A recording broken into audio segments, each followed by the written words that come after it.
Hello friends, I welcome you all in my YouTube channel. आज इस video में हम सोशल साइकोलॉजी जो कि यूनिट 8 हम ऑलरेडी कर रहे हैं, उसमें group and social influence, social facilitation and social loafing के बारे में हम बात करेंगे। Very simple and very important unit.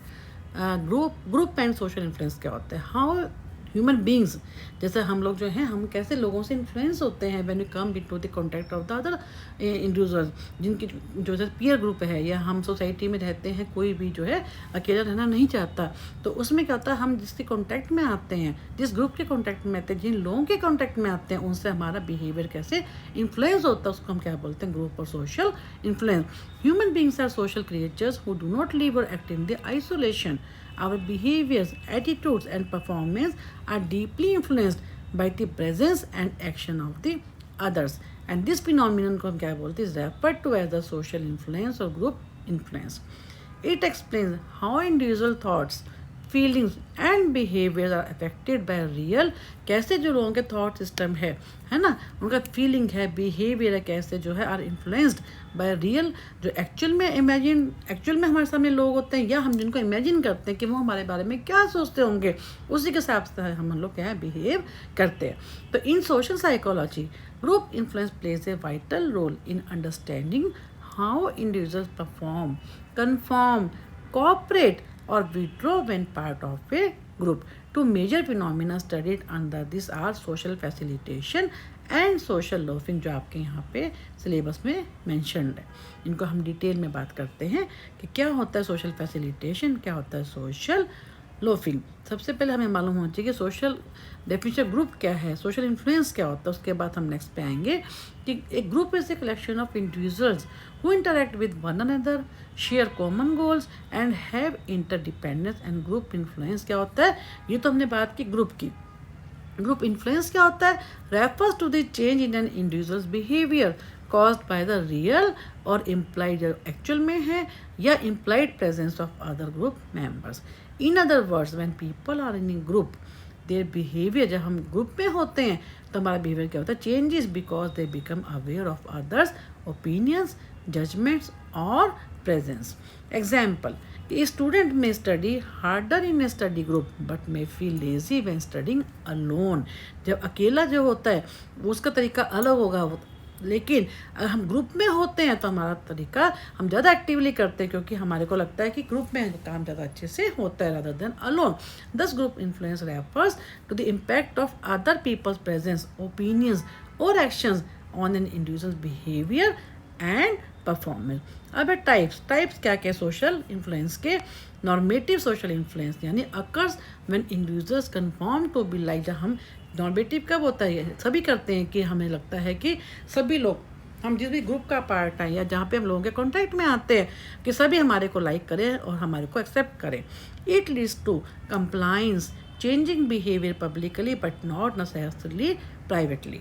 Laughing at a joke because everyone else is laughing, सभी लोग हंस रहे तो इसलिए हम भी उस चीज़ के लिए हंसना शुरू कर देते हैं। दिस इज कॉल्ड द कि नॉर्मल है ये चीज़, है ना। नॉर्मेटिव सोशल इन्फ्लुएंस देन है informational, occurs when individuals look to others for information, जब हमारे को किसी से कोई इन्फॉर्मेशन मिलती है, कोई गाइडेंस मिलती है ना, बिलीविंग दैट दे आर, जो कह रहे हैं वो सही है, लीड्स टू इंटरनलाइजेशन, जेन्युइनली हम उस चीज़ को एक्सेप्ट करते हैं, views as correct. Example, suppose you are in a new city, हम एक नई जगह पे हैं, see a people, group of people को हम देखते हैं जो कि एक तरफ रोड पे वेट कर रहा है, even though the traffic light is green for walking, you are not sure what is happening, so you also stop, आप भी वहाँ पे खड़े हो जाएंगे, आप भी वेट करेंगे, थिंकिंग कि they must know something I don't, ये सोच कर कि अगर वो खड़े हैं, हो सकता है क्योंकि मैं तो नया हूँ इस शहर में, तो हो सकता है वो खड़े तो हम भी वहीं खड़े रहते हैं, because they must know something, जो कि मुझे उसके बारे में नहीं पता।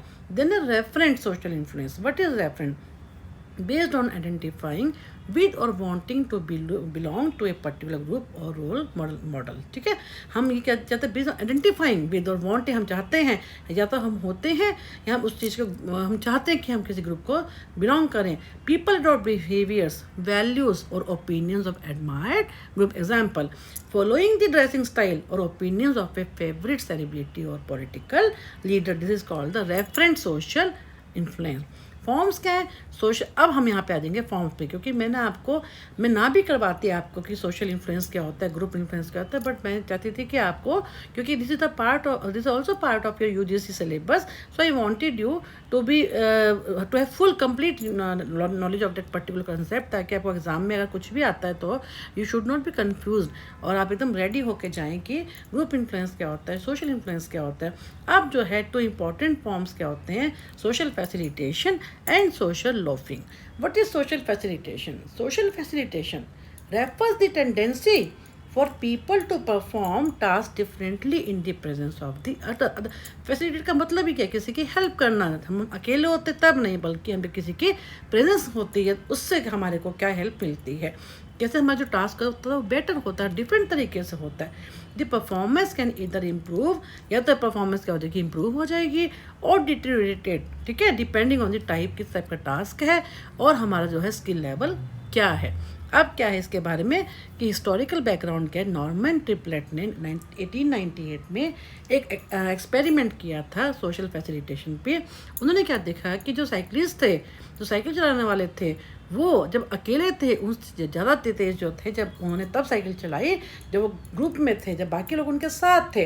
ही concluded that presence of others increases motivation and arousal.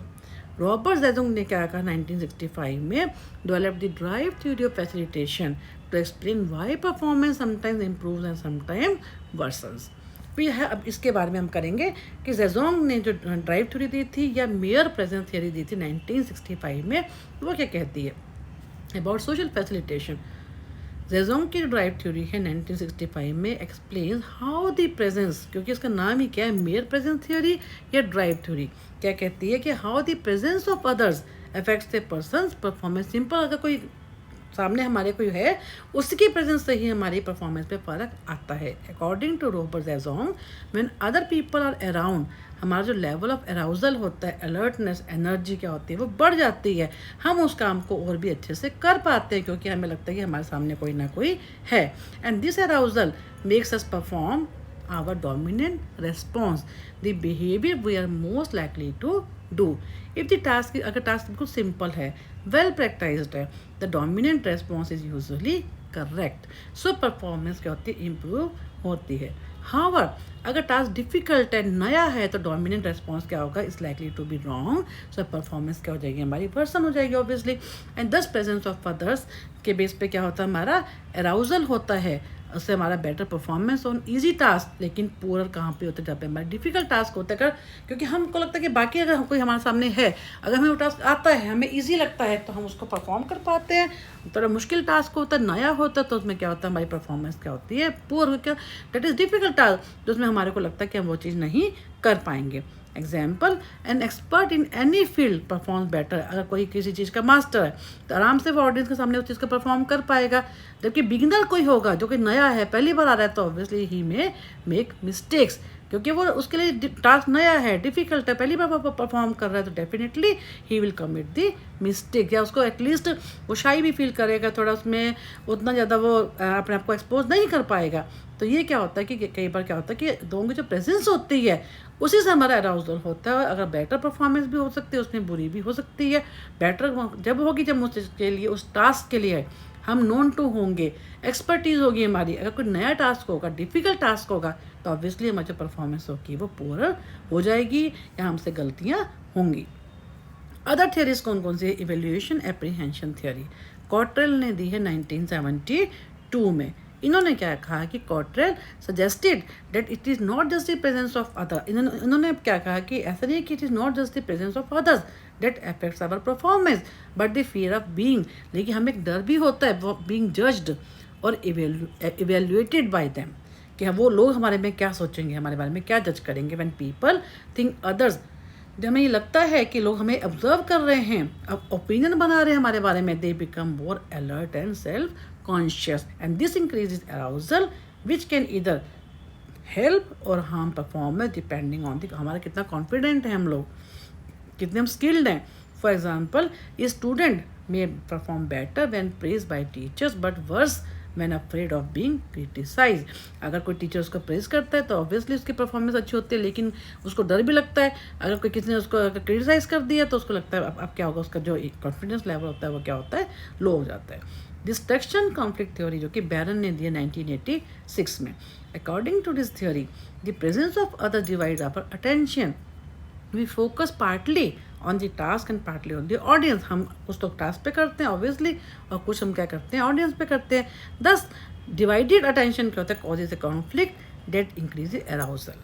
Like in the drive theory, this arousal can help performance on simple tasks but hinder it on the difficult tasks. For example, a person may perform a simple dance better than watched, but a complex dance कब होगा, मे सफ़र due two divided attention, क्योंकि उसको लगेगा क्या कि सब लोग उसको देख रहे हैं। वही प्रेजेंस वाली बात हो जाती है। अकेले अलग चीज़ होती है, लेकिन जब सामने कई लोग होते हैं तो कहीं ना कहीं हम लोग अपना कॉन्फिडेंस भी लूज़ कर जाते हैं, जिस कारण से हमारे को प्रॉब्लम आती है, तो हम डिस्ट्रैक्ट हो जाते हैं। समरी में क्या है कि ऑल दी जितनी भी थियोरीज हैं वो क्या कहती हैं, agree that presence of others changes arousal level, which in turn affects performance, and the key difference is why arousal increases because they of natural alertness, यानी ड्राइव थ्योरी फियर का of being just यानी evolution apprehension, and distraction क्या कहता है, distraction conflict theory.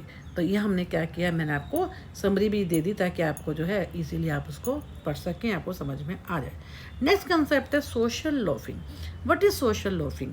Social loafing refers to tendency of individual to exert less effort when working collectively on a task than when performing individually. Very common ये चीज़ तो हम अपने देखते हैं, बहुत कॉमन है ये चीज़। यहाँ पे सब इकट्ठे कोई चीज़ मिल के कर रहे होते हैं, जैसे कोई हमें को किसी को वेट उठाना है, लेबर को भी आप देखेंगे जब ग्रुप में होंगे तो उनको लगता है कि सभी उठा रहे हैं ना, तो कहीं ना कहीं में वो लोफिंग का मतलब क्या होता है, हम चीट भी कर सकते हैं। This occurs because personal contribution, हमारा ये तो पता नहीं कौन कितना जोर लगा रहा है, कौन कितना कंट्रीब्यूट कर रहा है। तो ये कब होता है कि personal contribution are often less visible in group setting leading to reduced motivation. क्योंकि क्या है, हम लेस एफर्ट करते हैं, किस कारण से करते हैं, हम कलेक्टिवली काम कर रहे हैं, ठीक है। तो हमारी नेचर होती है कि हम अकेले जब सभी काम कर रहे हैं तो हमें बहुत ज़्यादा हम उस चीज़ के लिए एफर्ट्स नहीं करते। तो हिस्टोरिकल बैकग्राउंड क्या है कि मैक्स रिंगलमैन ने क्या क्या कहा है 1913 में कि जो है इन्होंने इस टर्म को जो है इंट्रोड्यूस किया था, किसको, सोशल लोफिंग को, कि इन रोब उन्होंने ये कहाँ क्या देखा था कि उन्होंने इसके बारे में कैसे अपनी ओपिनियन दी। उन्होंने देखा कि मैक्स रिंगलमैन ने 1913 में introduce the term social loafing in rope pulling experiment. He found, उन्होंने क्या देखा कि रस्सी खींचने में the total force exerted by group was less than the sum of individual effort. उन्होंने क्या देखा, ग्रुप में जब लोगों ने एफर्ट्स किए उसका जो फोर्स था वो कम था, रादर दैन जो है इंडिविजुअल एफर्ट्स है वो ज़्यादा था। And this reduction in effort is known as the Ringelmann effect. आपको मालूम होना चाहिए कि उन्होंने एक कैसे जो है रोप पुलिंग के ऊपर एक्सपेरिमेंट किया था। इससे कॉजेज क्या हैं, क्यों लोग ऐसे करते हैं, क्यों ऐसे करते हैं कि उनको ग्रुप में वो कम एफर्ट्स लगाते हैं, क्योंकि डिफ्यूजन ऑफ रिस्पॉन्सिबिलिटी है।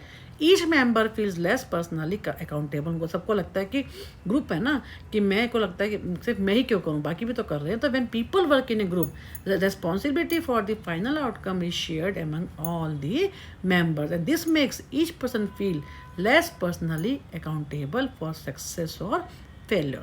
As a result, individual क्या assume करते हैं that others will take up the extra effort. This is known as the diffusion of responsibility. Example, in a group project, one student may think, even if I don't do much, बाकी लोग तो कर ही लेंगे ना। मान लो group में 5 लोग हैं, ठीक है, इन लोगों को जो है 5 लोगों को काम मिलता है, तो सबको क्या होता है कि मान लो इनमें से एक ये कहता है कि चलो मैं कम भी कर लूँगा तो क्या फ़र्क पड़ता है, बाकी लोग तो एक्टिव है ना, बाकी लोग तो काम कर रहे हैं ना। ये बहुत कॉमन है इसी सोशल लोफिंग जो है। When you talk about the group तो बहुत ईजी होता है कि इसमें बहुत ज़्यादा चांसेस होते हैं कि इसमें अकाउंटेबिलिटी नहीं रहती है, क्योंकि लोग सोचते हैं कि वो कर लेगा, ठीक है ना। पर्सनल वो उस चीज़ को नहीं ज़्यादा वो कर पाते, अपने एफर्ट्स डाल पाते। कई लोग करते भी हैं, ऐसा नहीं, exceptions are everywhere, but it general हम बात कर रहे हैं। तो एग्जांपल जैसे मैंने बताया कि in a group project one student में we think even I don't do much, others will complete the work, so they contribute less. Lack of evaluation. Individual contribution are not easily identified. In many group tasks, it is difficult to identify each person's exact contribution. हमें मालूम ही नहीं, तो भी exact अगर group की बात करते हैं पता नहीं चलता किसने कितना कंट्रीब्यूट किया है। When individual performance cannot be easily measured or recognized, People are less motivated to give their best. They may feel that their hard work will go unnoticed, or they do only the उनको लगता है कि उतना ही करो जितना ज़रूरी है, क्योंकि हम इसमें ग्रुप की बात करते हैं तो हमें इवेल्यूशन नहीं कर पाते.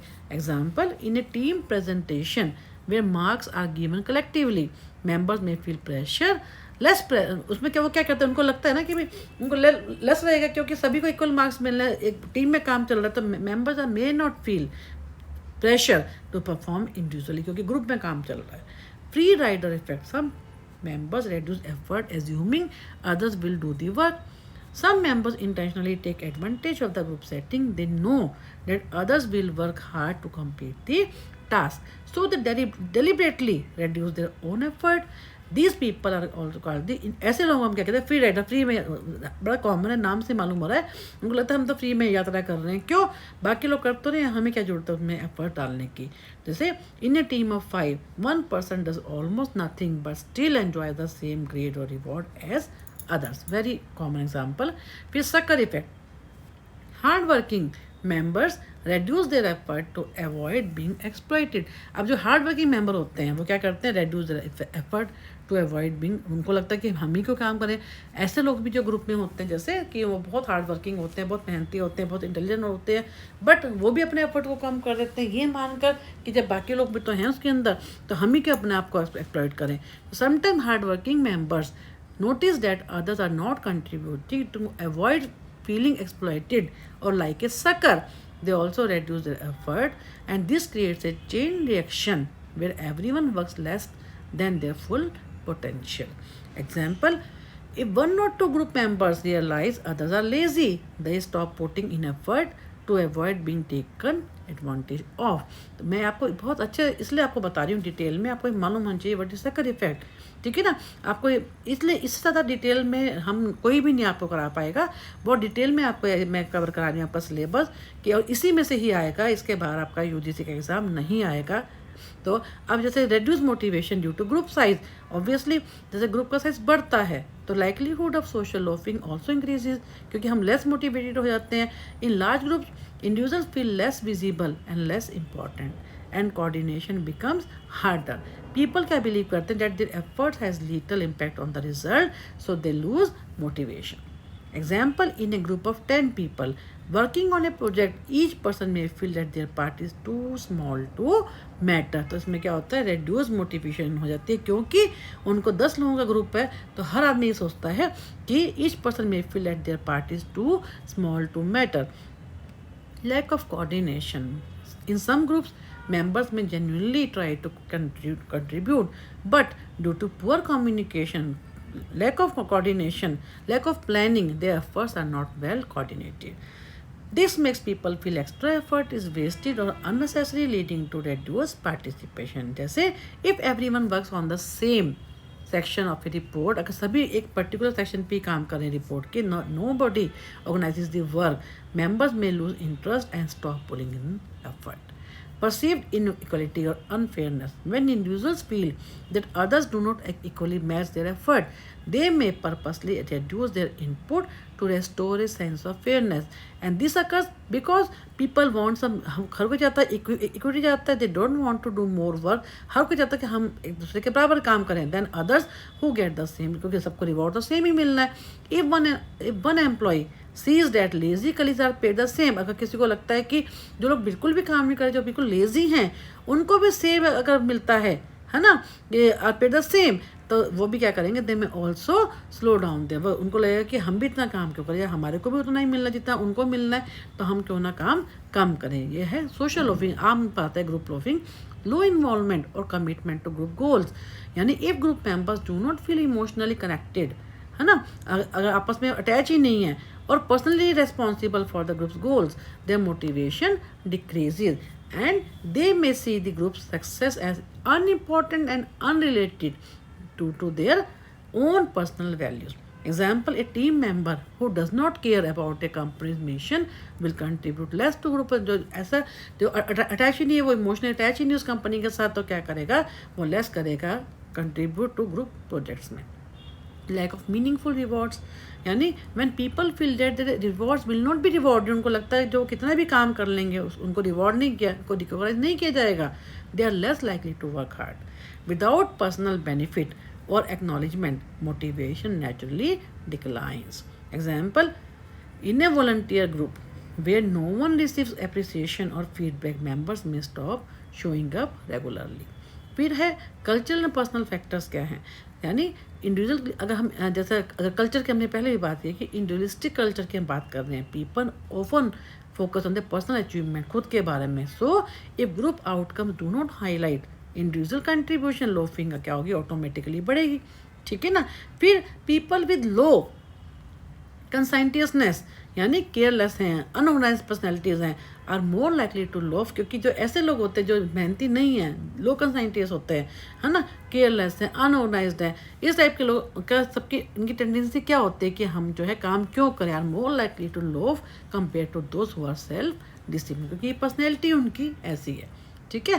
थियोरीज क्या कौन सी हैं explaining social loafing, collective effort model, very important. According to this model, individuals will put in effort only if they believe that the contribution will help achieve an important goal, that the effort will be recognized। उनको लगता है वो तभी, ये जो model क्या कहता है कलेक्टिव एफर्ट, कि लोग तभी काम करेंगे कलेक्टिवली, उनको लगता है कि उनका कंट्रीब्यूशन जो होता है वो क्या होगा, रिकॉग्नाइज किया जाएगा, रिवॉर्ड किया जाएगा। If people think that their personal effort does not matter और won't be notice, their motivation decreases and leading to social loafing. फिर इनके, क्योंकि ये जो नाम से मालूम हो रहा है, बट आपको ये मालूम होना चाहिए ये मॉडल किसका है, कब दिया गया है और what this model says. Social impact theory जो कि लताने ने दी थी 1981 में, according to this theory social influence depends on 3 main factors. कौन कौन से ये, strength, immediacy and number of people. Strength का मतलब क्या है, हाउ इम्पॉर्टेंट और पावरफुल द पीपल आर, यानी अथॉरिटी फिगर किस टाइप के लोग हैं उसके हिसाब से डिपेंड करता है कि उस हिसाब से हम देखते हैं कि सोशल लोफिंग में भी कि अथॉरिटी कैसी है, मतलब कि किसका वो काम हम कर रहे हैं। इमीडिएसी का मतलब हम कितना आपस में क्लोज हैं, दे आर इन स्पेस और टाइम। नंबर मीन्स कि हम कितने लोग हैं, how many people are present. As the number of people increases the individual impact of each person decreases, है ना, which help explain social loafing. जहाँ पे नंबर बढ़ता है लोगों का ऑब्वियसली वहाँ पे सोशल लोफिंग होने के चांसेस ज़्यादा होते हैं। When people in large groups feel less personally responsible and therefore put in less effort. Thus, in short, the more people there are, the less personal pressure each person feels to perform. This is called the social loafing. जितना group ज़्यादा होगा, जितना हम personally detach होंगे, ठीक है ना, उतना ही क्या होगा, हम वहाँ पे सोशल लोफिंग होने के चांसेस। जितनी हमारी ऐसी पर्सनैलिटी होगी जिसमें हमें लगेगा कि हमें क्या जरूरत है, सामने वाला है तो उसी करने वाला, ठीक है ना। तो इस टाइप के जो पर्सनैलिटी होती हैं, जो लेस कंसाइंटियस होती है, जो थोड़ा केयरलेस होती हैं, तो वो क्या होते हैं, वहाँ पे सोशल लोफिंग में जो है ज़्यादा होने के चांसेस होते हैं। अब how to reduce social loafing, हम कैसे इस चीज़ को कम कर सकते हैं। मेक इंडिविजुअल एफर्ट्स, जो हर कोई जो एफर्ट्स कर रहा है उनको आइडेंटिफिएबल एंड अकाउंटेबल, ऐसे एफर्ट्स करें ताकि हर एक का जो एफर्ट्स है वो हम काउंट कर सकें, आइडेंटिफाई कर सकें। Assign specific role to each member, हर मेंबर को ग्रुप में भले वो काम कर रहे हैं, हर एक को एक पर्टिकुलर रोल हम असाइन करें ताकि हम देख सकें किसने क्या काम किया। कीप ग्रुप साइज स्मॉल, है ना, तो क्या कहते हैं ग्रुप के साइज़ को हम स्मॉल रखें, जितना बड़ा होगा वहाँ पे उतनी ज़्यादा सोशल लोफिंग होने के चांसेस रहेंगे। एनकरेज ग्रुप कोहेशन, कमिटमेंट, हम आपस में उनकी बॉन्डिंग बढ़ाएं। फीडबैक दें, रिकॉग्नाइज करें फॉर उन्होंने किसी ने कुछ काम किया है, अच्छा काम किया है तो उनको क्या करें, रीइंफोर्स करें, रिवॉर्ड दें, गलत किया तो उनको फीडबैक दें। Emphasise the importance of each member's contribution, हर मेंबर की जो है जिसने कंट्रीब्यूट किया उसको इम्पोर्टेंस को एम्फेसाइज करें। जैसे आप देखते हैं कहीं पे किसी इंस्टीट्यूट के अंदर, किसी ऑर्गेनाइजेशन के अंदर एनुअल डे, अलग अलग कमेटीज़ बनती हैं, उस समय में हम बजाय मान लीजिए एक कमेटी के अंदर 10 मेंबर्स हैं, ठीक है। हम उसके अंदर हर एक का रोल अलग अलग कर दें कि इसको ये करना है, मान लीजिए उसमें किसी की स्टेज में ड्यूटी है ना, स्टेज मैनेजमेंट में ड्यूटी है, तो उसको बता दें कि आपको जो है फ्लावर्स का उनका देखना है, आपको जो है कैंडल लाइटिंग का देखना है, जो दिया जो जलाते हैं, आपको पब्लिकेशंस का देखना है, आपको डेकोरेशन का देखना है, ठीक है ना, आपको जो है इनविटेशन जो है कार्ड है उसको मेंटेन करना है, ठीक है। तो कहने का मतलब कि आपको इस साइड से आना है, आपको उस साइड से जाना है, आपको ट्रे लेके आनी है। तो कहने का मतलब ये है कि इस टाइप से जब आपके हर एक के आप रोल्स को असाइन कर देते हो, तो वहाँ पे इजीली हम जो क्या कर सकते हैं कि इंडिविजुअल एफर्ट्स को आइडेंटिफाई कर सकते हैं। जहाँ पे ग्रुप में हम काम करेंगे तो वहाँ पे ऑब्वियसली सोशल लॉफिंग होने के चांसेस ज़्यादा रहते हैं। तो इस तरह से आपने देखा इस वीडियो में हमने यूनिट 8 जो कर रहे हैं सोशल साइकोलॉजी को, उसमें ग्रुप एंड सोशल इन्फ्लुएंस की डिटेल में बात की, सोशल फैसिलिटेशन क्या होता है एंड सोशल लोफिंग क्या होता है। इसके अलावा हम जैसे ये यूनिट आपका फिनिश होगा, अगेन हम आपके लिए एक सिंगल वीडियो बनाएंगे जिसमें सारी वीडियोस को हम मर्ज कर देंगे, ताकि आपको एक सिंगल चीटिंग में आप सारी वीडियोस का मज़ा उस कंप्लीट यूनिट को आप आराम से पढ़ सकें, देख सकें, ठीक है। और इसके अलावा किसी का कोई डाउट्स हैं जो आपको नहीं समझ में आ रहे हैं, कई स्टूडेंट ने मुझे लिखा है कि मैडम पहले आप 6 यूनिट का 7 यूनिट का बनाते हैं, हमारी और भी कमिटमेंट्स होती हैं। ऐसा नहीं है कि हम हेल्प नहीं करना चाहते हैं, हम चाहते हैं, हम चाहें तो हम इस चैनल के थ्रू कितना भी अर्न कर सकते हैं एक नॉमिनल फीस के थ्रू, बट हम नहीं चाहते। हमारी टीम का यही मोटिव रहता है कि हम आप सबकी हेल्प करें जितना हो सकता है, बट सब कमिटमेंट्स जो हम सब वर्किंग होते हैं, हम इतना टाइम नहीं निकाल पाते हैं, बट फिर भी हम ट्राई करते हैं कि आपके लिए आपकी जो है जैसा आपने कहा कि 6 एंड 7 का, तो हमने कोशिश की थोड़ा वीडियोस को फास्टन किया, उनको पहले जैसे हम कम अपलोड कर रहे थे हम ज़्यादा कर रहे हैं, ताकि आप जो है जितना हो सके इस चैनल के थ्रू अपनी नॉलेज को गेन्स कर सकें। और मैं आप सबको विश करती हूँ कि आप सभी जो है अपने UGC का जो है एग्ज़ाम को क्लियर कर सकें, जो आप जिस पर्पज़ से जो आपने एक गोल अपने माइंड में रख के आप जो UGC की तैयारी कर रहे हैं, आप सभी के लिए मैं प्रे करती हूँ गुरुजी से और जो है गॉड से, जो जिस भी देवी देवता को हम मानते हैं, मैं सबको ये कहूँगी कि आप सब जो है जो इतने अच्छे से तैयारी कर रहे हैं, तो आप सब आगे बढ़ें, सब इस एग्ज़ाम को क्लियर करें और अपनी अच्छी जॉब पे जहाँ जिस पर्पज़ से आपने किया वो आपका वो पर्पज़ गोल पूरा हो। Thank you for being part of this free YouTube channel.